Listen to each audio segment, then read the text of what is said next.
Bonjour à tous, j'espère que vous allez bien. Bienvenue dans la troisième vidéo de la chaîne YouTube pour apprendre le Wolof. Tout d'abord, merci pour les retours que j'ai reçus, très positifs. J'espère que les vidéos vous plaisent, j'espère qu'elles vous sont utiles, qu'elles vous permettent d'apprendre le Wolof. Salam alaikum, nangen def, maïn si jam, dalen ak jam si sama ñetteelu vidéo bi pour Jangum Wolof.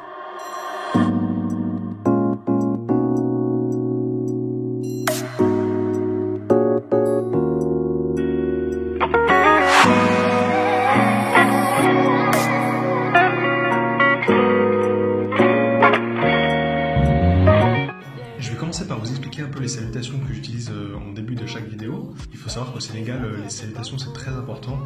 Quand les gens se rencontrent dans la rue, au téléphone, ils utilisent beaucoup de salutations. Il y a plusieurs dizaines de salutations qui existent. Donc voilà, pour dire bonjour, comment ça va, comment va la famille, comment va le travail. C'est important, je pense, de les connaître, de savoir comment répondre. Voilà, parce que c'est vraiment avec ces salutations, par ces salutations, qu'une conversation commence en général.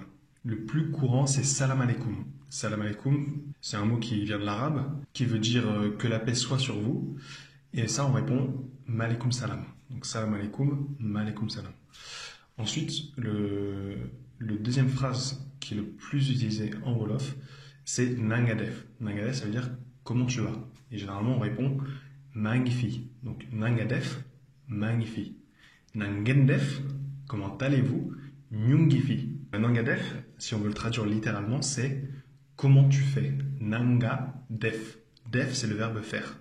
Et magnifi, ça veut dire littéralement je suis ici. Magnifi. Nyungifi, ça veut dire nous sommes ici. Ensuite, j'ai dit mba yang si jam. Mba yang si jam, ça veut dire j'espère que vous êtes en paix. Mba yang si jam. La particule ci, ça veut dire sur ou dans. Par exemple, quand je dis Maïti Kurgi, ça veut dire je suis dans la maison. Maïti Kurgi. Donc, Maïn si jam, la paix, on dit jambi. Et mba, ça veut dire j'espère que. Donc, Maïn si jam, j'espère que vous êtes en paix. Mba yang si jam, j'espère que tu es en paix. Mba yang si jam. Donc voilà, maintenant vous en savez un peu plus sur les salutations. Maintenant, je vais faire comme pour la précédente vidéo, je vais vous montrer un extrait d'une série sénégalaise. Je pense que vous avez tous reconnu Maîtresse d'un homme marié, qui est une série en Wolof au Sénégal, qui est produite par la société Marodi et c'est, je pense, une des séries, voire la série la plus populaire au Sénégal. C'est une série qui traite de plusieurs sujets sociaux notamment. Par exemple, la sexualité, la polygamie, le mariage forcé, les traditions, l'alcool. Moi, c'est une série que j'aime beaucoup. Je trouve qu'elle est bien filmée, bien tournée. Les acteurs jouent bien. Le passage que je vais vous montrer, il est un petit peu difficile, mais il y a quand même quelques passages, quelques phrases qui sont intéressantes, et donc je vais vous les expliquer pour que vous compreniez un peu mieux.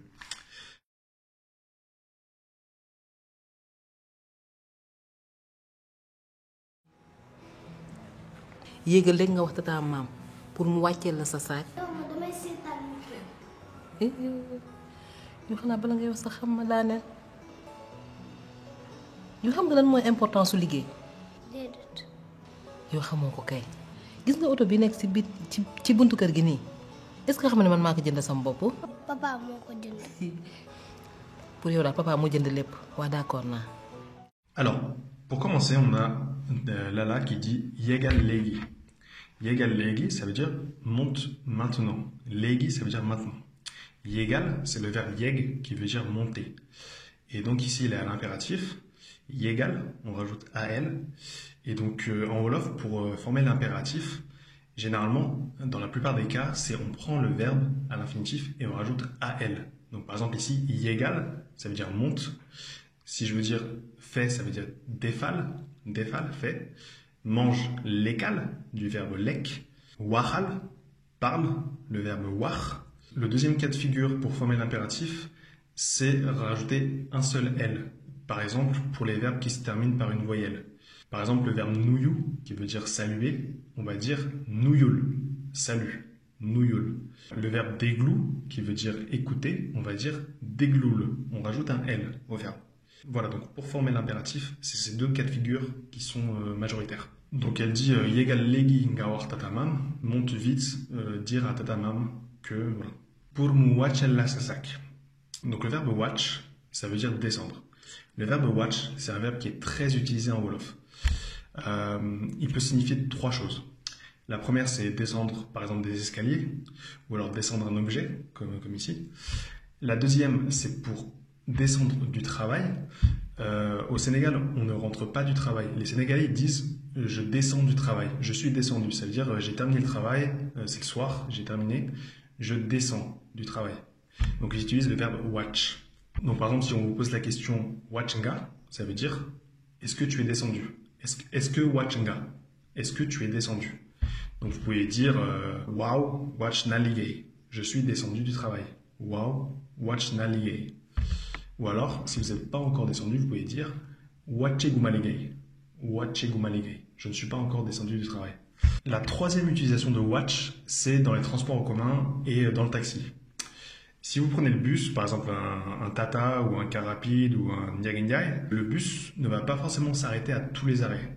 Et donc, vous devez dire à l'apprenti, l'apprenti c'est la personne qui s'occupe de récupérer les passes des passagers, et qui s'occupe aussi de dire au chauffeur quand est-ce qu'il doit s'arrêter, s'il y a des gens qui veulent s'arrêter. Donc vous dites à l'apprenti « Mai ma watch ». Littéralement, ça veut dire « donne-moi la descente ». Le verbe « mai », ça veut dire offrir ou donner. Donc c'est comme si on disait à l'apprenti « laisse-moi descendre ». C'est pas impoli de dire ça en fait. Ça peut paraître un peu brut en fait, mais c'est vraiment la formule qui est utilisée pour... voilà, c'est normal de dire ça. Donc soit vous dites ça à l'apprenti, soit vous dites ça au chauffeur directement si vous êtes plus près du chauffeur que de l'apprenti. My watch. Si vous dites damai watch, ça veut dire je vais descendre. Damai watch. Si on veut dire descend à l'impératif, ce sera watchel. Watchel. yéegal rek nga wax tata maam pour mu wàcceel la sa saak. Et donc là, il y a Noah qui dit qu'il n'a pas envie d'aller à l'école et qui dit Deuma, Damai setan mike. Deuma, ça veut dire je ne vais pas, je ne pars pas. Ça vient du verbe dem qui veut dire aller, mais ici on a une forme contractée en fait. C'est-à-dire qu'on enlève le m et Noah donc dit Deuma. Au lieu de dire Demouma, elle va dire Deuma. C'est une forme contractée pour ce verbe, pour la forme négative, mais seulement pour la première personne du singulier, donc Deuma. Si on veut dire tu ne pars pas, on va dire Demulo. Il ne part pas Demoul. Ensuite Demouniou, Demoulen, Demouniou. Mais si c'est je ne pars pas, c'est Deuma. Par exemple, si j'ai envie de dire je ne vais nulle part, je ne pars nulle part, ce sera Deumafen. Deumafen, ça veut dire je ne vais nulle part. Et ensuite, elle dit Damai setan mike. Je vais regarder Mike. Setan, c'est le verbe qu'on utilise pour dire regarder, mais pour regarder un film, pour regarder la télé, pour regarder un match de foot, pour regarder une série, etc. Setan.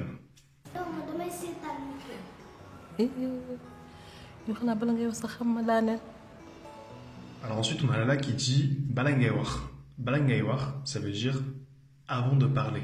Balangayawar. Le mot bala, ça veut dire avant que tu fasses quelque chose. Donc ici, elle dit balangayawar, avant que tu parles. Laisse-moi terminer ma phrase, avant que tu parles. Donc un autre exemple, si j'ai envie de dire avant que tu partes, tu vas te laver, je dis balangaidem, dangai sangu. Balangaidem, dangai sangu. Si je veux dire avant qu'il ne parte, il va se laver, balamuidem, dafai sangu. Balamuidem, dafai sangu.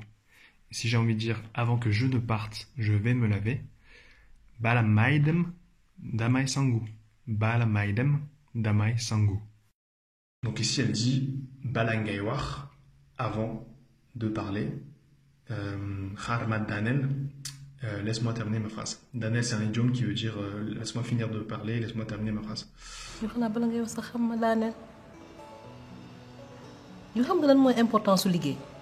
Ensuite, Lala demande à Noura, est-ce que tu connais l'importance du travail? Est-ce que Khamga, importance ou légay?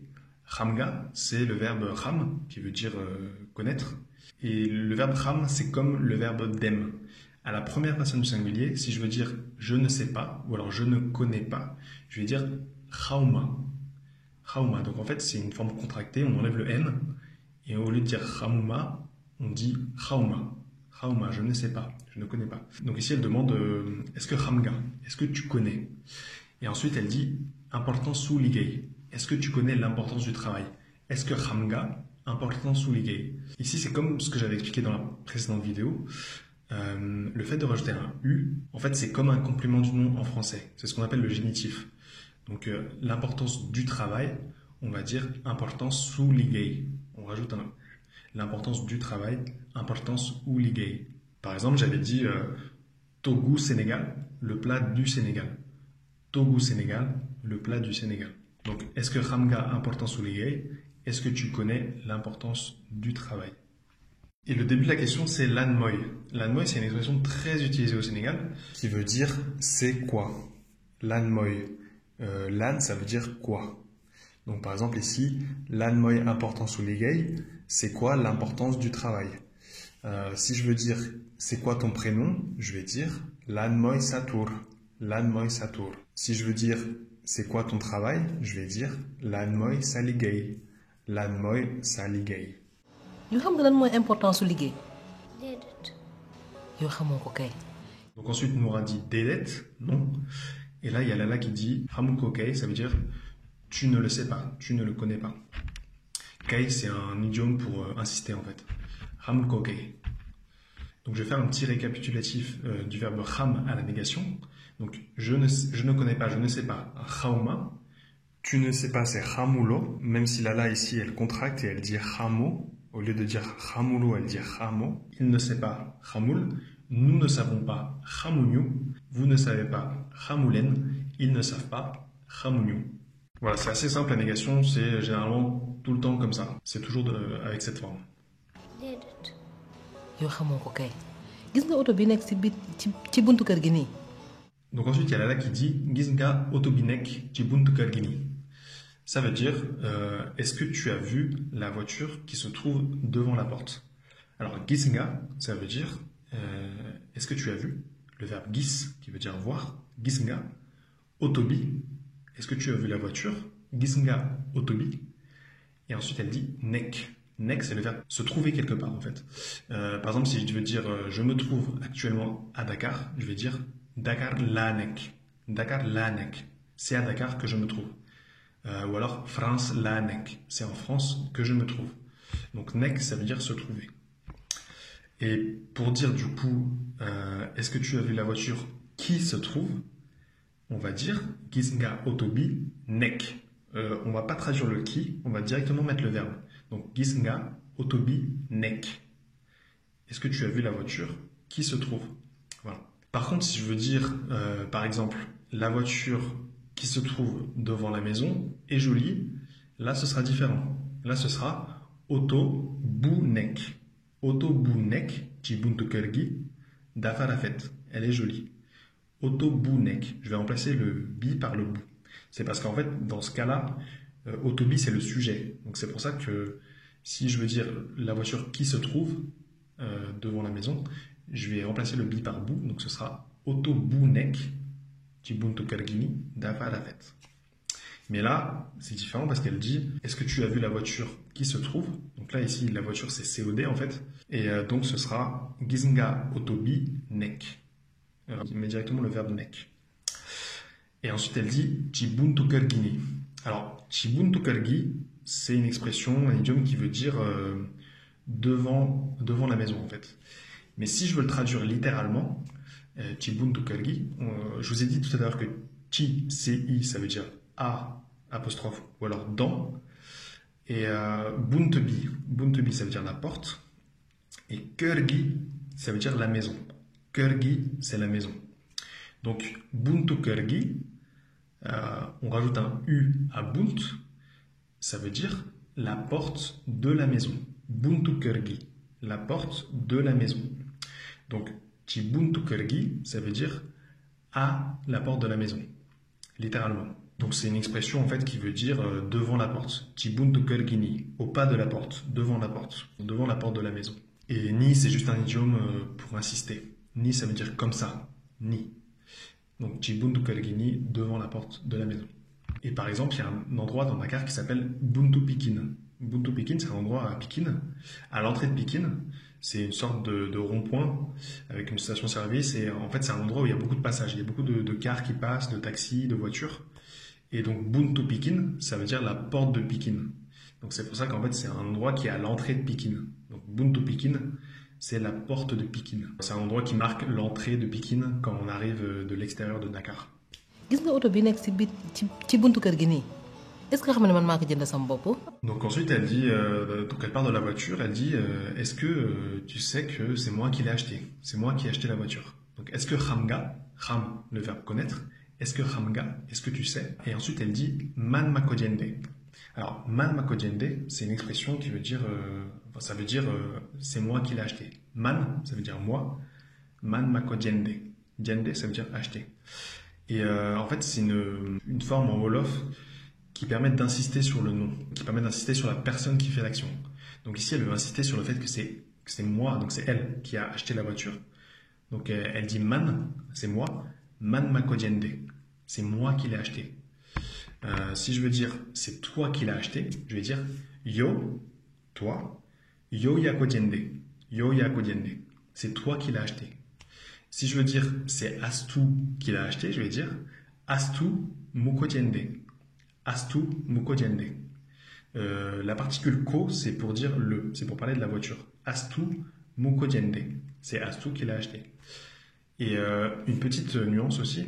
Si je veux, ça c'est pour indiquer le passé. Donc par exemple, je dis c'est Astu qui l'a acheté. Astu mukodiende. Si je veux dire c'est Astu qui va l'acheter, je vais rajouter un y. Je vais dire Astu mukoidiende. Astu mukoidiende. C'est Astu qui va l'acheter dans le futur. Donc voilà, le Y pour indiquer le futur au lieu du passé. Et ensuite elle dit samabop. Donc ça c'est une expression qui veut dire moi-même. Est-ce que Ramga man makodiende samabop? Est-ce que tu sais que c'est moi qui l'ai acheté? Que c'est moi-même qui l'ai acheté? Samabop, ça veut dire littéralement ma tête. Samabop, ma tête. Mais c'est une expression qui veut dire moi-même. Et ensuite, il y a Nora qui dit Papa mukodiende. C'est papa qui l'a acheté. Et ensuite, Lala dit pour yo, pour toi, Papa mudiende lep. C'est papa qui achète tout. Lep, ça veut dire tout. est-ce que xam nga ne man maa ko jënd sama bopp. Papa moo ko jënd. pour yow daal papa moo jënd lépp waa d'accord naa. Donc ensuite, elle dit d'accord na. Là, c'est typiquement un mélange de français et wolof, parce que en fait, la particule na, c'est une conjugaison en fait. Par exemple, si je veux dire je suis parti, je vais dire demna. Demna. Si je veux dire j'ai acheté la voiture, je vais dire diendena otobi. J'ai acheté la voiture. Diendena otobi. Donc d'accord na, ça veut dire en fait, bon, c'est pas du wolof en fait, c'est un mélange de français et de wolof. Donc d'accord na, je suis d'accord. Et j'avais vu dans cette même série, un moment, quelqu'un dire « D'accorduma ». En fait, elle avait dit « D'accorduma, je ne suis pas d'accord ». Donc elle avait utilisé un mot français, « d'accord ». Elle avait rajouté « uma » qui sert à exprimer la négation. Et donc ça faisait « d'accorduma, je ne suis pas d'accord ». waa d'accord naa li ngay def rek jaañ mooy ñoo nga ma dem liggéey dégg. Donc là, on a une expression un peu compliquée. Elle dit « lingaidef », ce que tu vas faire, « lingaidef ». Si elle voulait dire ce que tu as fait au passé, ce serait lingadef. Lingadef, ce que tu as fait. Mais lingaidef, ce que tu vas faire. Lingaidef, moi, et ensuite on rajoute le verbe. Et à la fin, elle dit denga. Denga, c'est comme je l'avais expliqué, ça veut dire littéralement entendu. C'est pour confirmer en fait. li ngay def rek jaañ mooy ñoo nga ma dem liggéey dégg. ok dawal jël sa saak nga ànd ak ta maam ay ca dawal ka. Donc là, elle dit dawal jël sa sac. Dawal, c'est de l'impératif, ça veut dire cours. Le verbe daw, ça veut dire courir.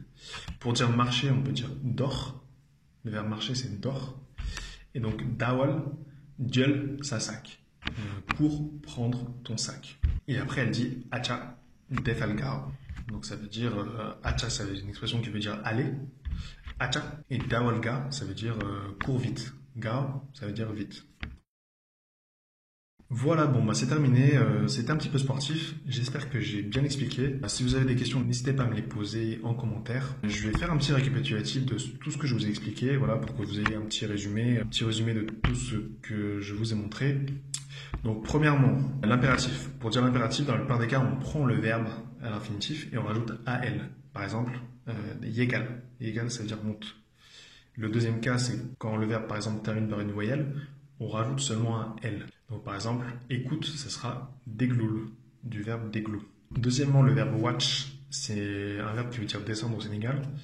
On l'utilise très souvent, donc pour descendre du bus, damai watch, je vais descendre, maima watch, laisse-moi descendre, pour descendre les escaliers, pour descendre du travail aussi, donc watch na ligay, je suis descendu du travail. Deuma ça veut dire je ne pars pas, je ne m'en vais pas, donc c'est une forme contractée parce que le verbe aller c'est dem, mais pour la première personne au singulier on va dire deuma.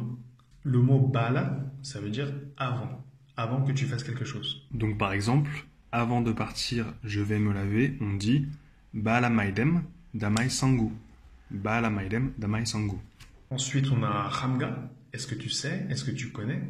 Par exemple, si je veux dire est-ce que tu le connais? Est-ce que ramga ko? Est-ce que ramga ko? Ensuite, on a lanmoy. Ça veut dire quel est? Par exemple, quel est ton prénom? Lanmoy satur. Lanmoy satur. Quel est ton nom de famille? Lanmoy sasant. Ensuite, on a vu que, par exemple, pour dire est-ce que tu as vu la voiture, on va dire gisnga otobi. Gisnga otobi. Est-ce que tu as vu la voiture qui se trouve dehors? Gisnga otobi nek. On met le verbe directement. On met le verbe nek directement. On ne traduit pas le qui. Donc gisnga otobi nek chibiti à l'extérieur, dehors. Chibuntu kergini, c'est une expression qui veut dire devant la porte. Devant la porte. Chibuntu kergini, mais littéralement ça veut dire sur la porte de la maison. Ensuite, les formules pour insister sur la personne qui fait l'action. Par exemple, c'est moi qui ai acheté la voiture. Man ça veut dire moi. Man ma diende otobi. Ou alors, c'est moi qui l'ai acheté, la voiture. Man ma kodiende. Yo ya kodiende. C'est toi qui l'as acheté. Yo ya kodiende. Voilà, donc cette vidéo est terminée. J'espère qu'elle vous a plu. J'espère que vous avez appris des choses. N'hésitez pas, comme toujours, à me faire des retours en commentaire. Est-ce que vous voulez que je parle plus lentement? Est-ce que vous voulez que je passe plus de temps à expliquer les choses? Voilà, qu'est-ce que vous voulez? Qu'est-ce que vous en pensez, etc. Voilà, donc merci beaucoup. Djere Jeff. Et on se dit à la prochaine pour une prochaine vidéo. Babenenyon, ça veut dire à la prochaine.